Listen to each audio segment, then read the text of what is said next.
नमस्कार दोस्तों, स्वागत है आपका मेरे चैनल कॉमिक्स लाइफ में। शुरू करते हैं सागर सलीम सीरीज़ की एक और मज़ेदार कॉमिक्स, लाश का संदेश। लाश का संदेश सागर सलीम सीरीज़। लेखक अंसार अख्तर, चित्रकार शाह, सुलेख व रंग संयोजक अरुण भनोट। दक्षिणी ध्रुव पर स्थापित भारतीय अनुसंधान स्टेशन कोल्डा के कमांडर रवि खन्ना को एक रहस्यमय व्यक्ति ने गोली मार दी। आह! फिर दल के अन्य सदस्यों को भी उसने गोलियों से भून डाला।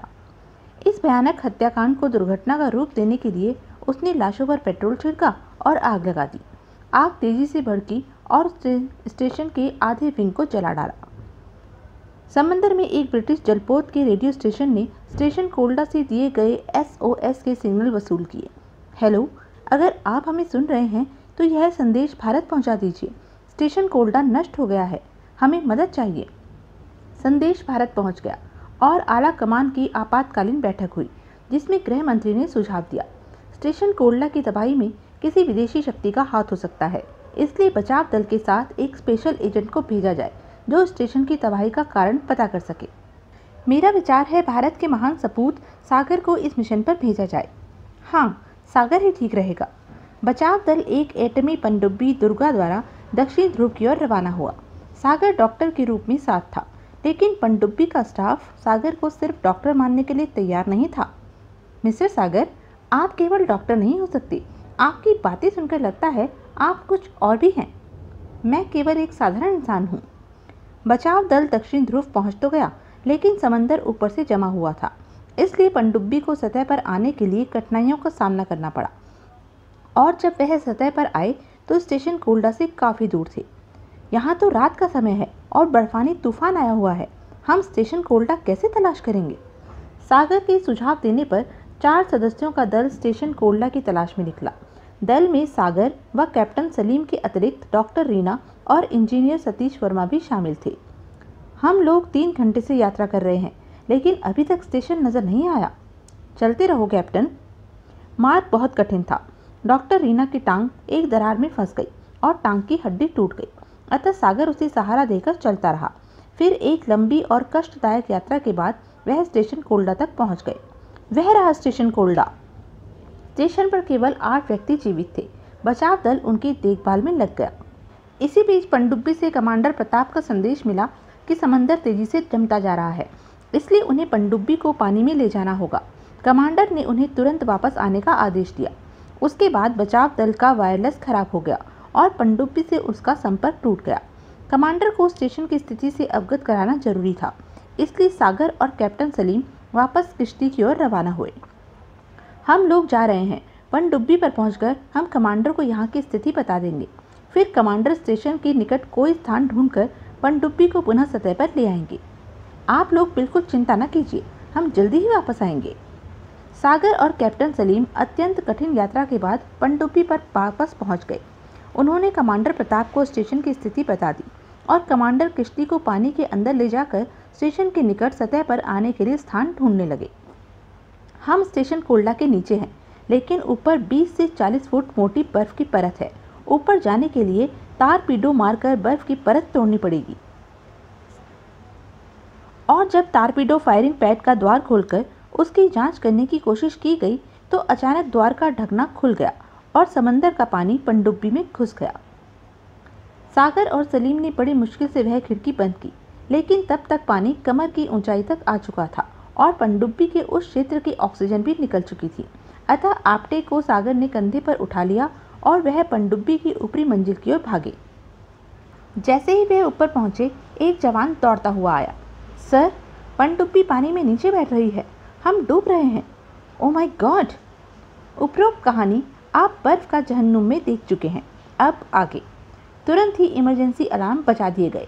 P P P. Captain Salim control room की ओर दौड़ा। सागर ने आपटे का शरीर एक जवान को सौंपा। इसे संभालो, मैं भी कंट्रोल रूम में जा रहा हूँ। कंट्रोल रूम में कमांडर प्रताप पहले से मौजूद था और तेजी से निर्देश दे रहा था। गति कम करने की कोशिश करो। कैप्टन सलीम कंट्रोल रूम में प्रविष्ट होते ही चिल्लाया। पाइप नंबर 4 की खिड़की खुल जाने के कारण पानी भर आया है और हवा निकल गई है। उसी समय सागर भी कंट्रोल रूम में आ गया। तभी स्क्रीन के सामने बैठा इंजीनियर चिल्लाया, 700 फुट, 750 फुट, हम तेजी से नीचे जा रहे हैं कमांडर। कमांडर प्रताप ने तुरंत एक माइक्रोफोन उठाकर आदेश दिया, पाइप नंबर 3 के द्वारा पानी निकाला जाए और पाइप नंबर 4 में ऑक्सीजन भरी जाए। इस काम के लिए सारे के सारे पंप लगा दिए जाएं। क्विक! स्क्रीन के सामने बैठा इंजीनियर फिर चिल्लाया, 800 फुट, हम और नीचे जा रहे हैं। आश्चर्य, मैंने आज तक किसी पनडुब्बी को 700 फुट से अधिक गहराई में जाते नहीं सुना। मैंने भी नहीं सुना। हम सचमुच खतरे में हैं। इंजीनियर लगातार डायल पढ़ रहा था। 850 foot, 900 foot, oh my God! तभी कैप्टन सलीम ने चिल्लाकर पूछा, किश्ती पर पानी का दबाव कितना है? 15 टन प्रति वर्ग इंच। तो फिर यह किश्ती अभी तक फट क्यों नहीं गई, पिचक क्यों नहीं गई? Relax captain, relax. तभी कमांडर प्रताप माइक्रोफोन पर फिर चिल्लाया, हवा बनाने वाले सभी इंजन चला दिए जाए और पाइपों में हवा तेजी से भरी जाए। इंजीनियर फिर चिल्लाया, 1000, असंभव, 1020 sir, 1050 foot, oh my God! यह चमत्कार है, मुझे विश्वास नहीं होता। अब तो किश्ती पर पानी का दबाव 20 टन प्रति वर्ग इंच हो गया होगा, इससे भी अधिक। अब तो हमें सिर्फ भगवान को याद करना चाहिए, अब हम नहीं बचेंगे। Relax my dear, relax. तभी कंट्रोल रूम में लगे लाउड स्पीकर पर पंप इंचार्ज का स्वर उभरा, सर, ऑक्सीजन बनाने वाली मशीन की शाफ्ट तेजी से चलने के कारण सुर्ख हो चुकी है। ओह, एक और मुसीबत। लेकिन कमांडर ने शांत स्वर में आदेश दिया, तुम शाफ्ट की चिंता छोड़ो और ऑक्सीजन भरते रहो। Yes sir. कंट्रोल रूम में भय का वातावरण छाया हुआ था। केवल सागर और कमांडर प्रताप के चेहरे शांत थे। ऐसा लगता था जैसे उन्हें मौत का कतई भय न हो, जबकि कैप्टन सलीम कह रहा था, मौत और हमारे बीच केवल एक कच्चा धागा शेष रह गया है जो कभी भी टूट सकता है। नहीं कैप्टन। कमांडर की बात पूरी होने से पहले ही स्क्रीन के सामने बैठा इंजीनियर खुशी से चिल्लाया, सर, हम रुक रहे हैं, गति कम हो रही है, किश्ती ठहर रही है। Thank God. लेकिन अभी हम खतरे से बाहर नहीं हैं। हम ऊपर उठ रहे हैं सर, 1000 फुट, 950 फुट, लेकिन खतरा अभी भी कम नहीं हुआ है। इंजीनियर स्क्रीन पढ़ता रहा, 900, 850, 800, 750।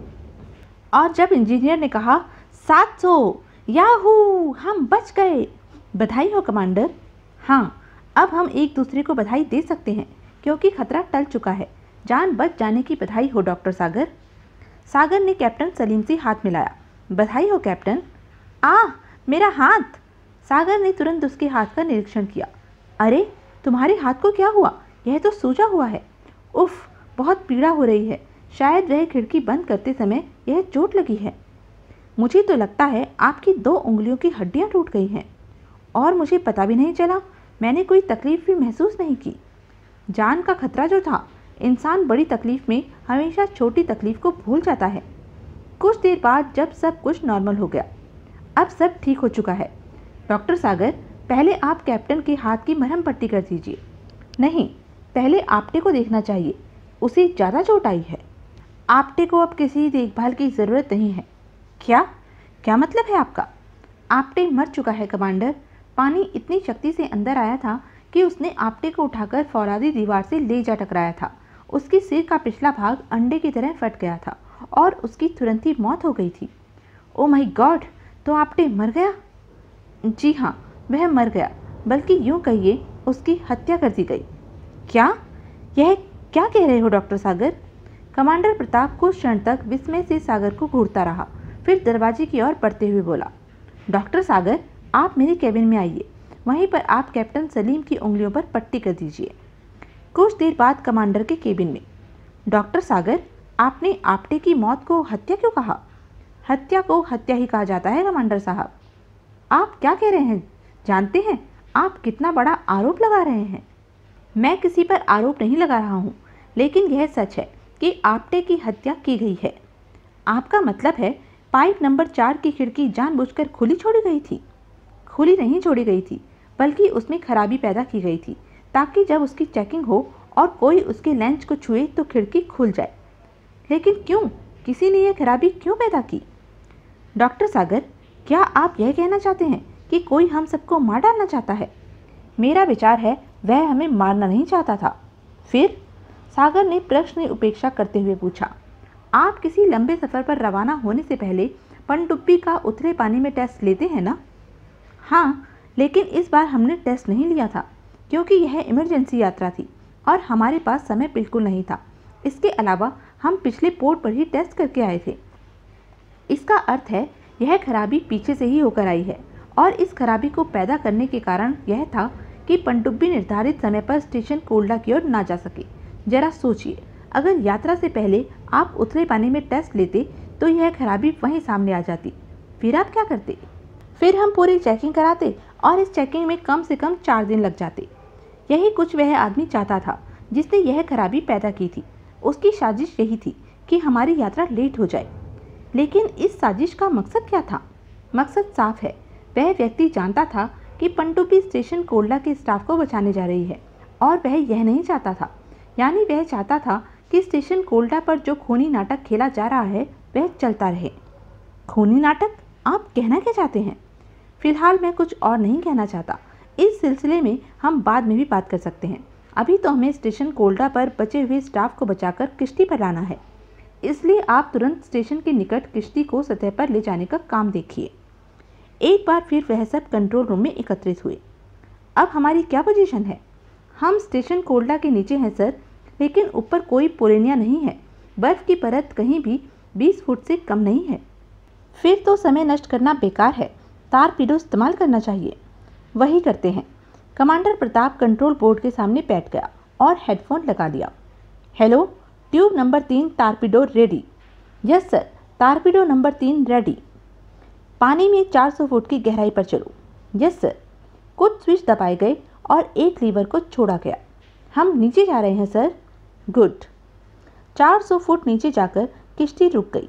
तभी कमांडर माइक्रोफोन में चिल्लाकर बोला, torpedo ready. Ready sir. Okay, 1 2 3 blast. इन शब्दों के साथ ही पनडुब्बी को एक झटका सा लगा और स्क्रीन पर टारपीडो नजर आया। कुछ क्षण बाद टारपीडो ऊपर बर्फ की परत से टकराया और स्क्रीन पर धुआं सा छा गया। तलाक। कुछ देर बाद स्क्रीन साफ हो गई और बर्फ की परत फिर से दिखाई देने लगी। ऊपर चलो। Yes sir. पनडुब्बी ऊपर उठी और 90 फुट की गहराई पर पहुंचकर ठहर गई। बर्फ की मोटाई नाप कर देखो। Yes sir. कुछ क्षण बाद, अरे बर्फ तो उतनी ही है, 20 फुट। तो क्या टारपीडो ने काम नहीं किया? कुछ समझ में नहीं आता। जरा इधर उधर का क्षेत्र देखो। ओके। पनडुब्बी ने गोल दायरे में घूमना शुरू किया। कहीं कुछ नहीं है, कोई सुराग नहीं, कोई पोलिनिया नहीं। आखिर हुआ क्या? टारपीडो ने बर्फ को क्यों नहीं तोड़ा? अचानक कमांडर ने आदेश दिया, तेजी से ऊपर चलो और पनडुब्बी को बर्फ से टकराओ। Yes sir. पनडुब्बी तेजी से ऊपर उठकर बर्फ से टकराई। ठाक, और बर्फ को तोड़ती हुई सतह पर उभर आई। तड़ाक। कंट्रोलर चिल्लाया, आहा, हम सतह पर हैं। लेकिन यह कैसे हुआ? यहाँ तो कोई सुराग भी नहीं था। टारपीडो ने बर्फ में सुराग जरूर किया होगा, लेकिन तुरंत ही बर्फ के छोटे टुकड़े पानी की सतह पर फैल गए होंगे और सुराग को ढक लिया होगा। अब किश्ती के टकराने से वह टुकड़े शायद हट गए और हमें रास्ता मिल गया। Thank God. तो यह थी अब तक की कहानी। आगे की कहानी जानने के लिए बने रहें मेरे साथ। और हाँ, मेरे चैनल को लाइक, शेयर और सब्सक्राइब करना ना भूलें। धन्यवाद।